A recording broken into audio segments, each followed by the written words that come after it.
What are intrinsic motivators?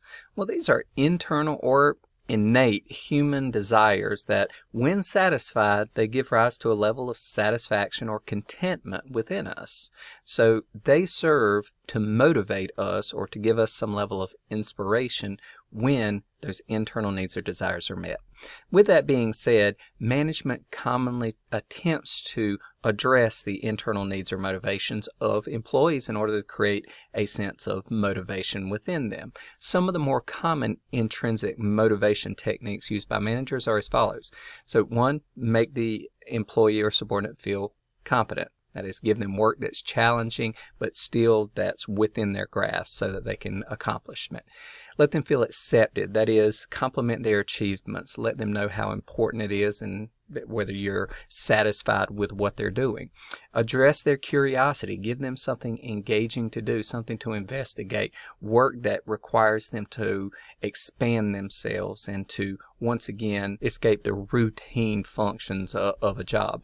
Next is to satisfy their honor. That is, allow them to make their own rules. Allow them to self-monitor or self-control or set up their own system of accountability. Another approach is to infuse the business with a sense of idealism. Give them a purpose. This is very common in nonprofit type businesses where individuals need that sense of value in what they're doing, the overall impact of what they're doing or undertaking. Next is to foster independence. That is, give them a level of autonomy, but help them feel as if they own what they're doing.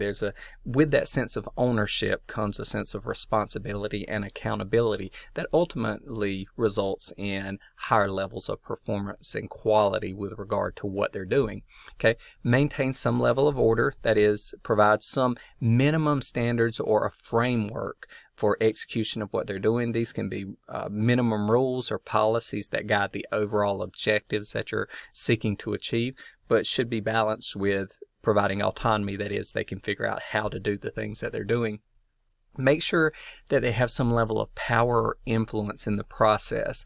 That is, they have some level of control over what's happening. This is generally done through including employees as part of the planning process when you're establishing the goals and objectives for the organization. Next is foster social relationships or contacts among individuals. The social context is a primary motivating factor for individuals, even aside from the work. So to the extent that managers can foster this social environment, it can have a motivating effect. And then lastly, give them some sense of status, some sense of worth in the company. Let them know that they're valued. Oftentimes we associate our status with the value that we contribute, even though they don't oftentimes correspond, but make sure that they understand that they're not just the lowest level of worker in the hierarchy, that they have a place of import and their value is thus recognized. So these are some primary methods to address the common intrinsic internal motivators of employees in an organization.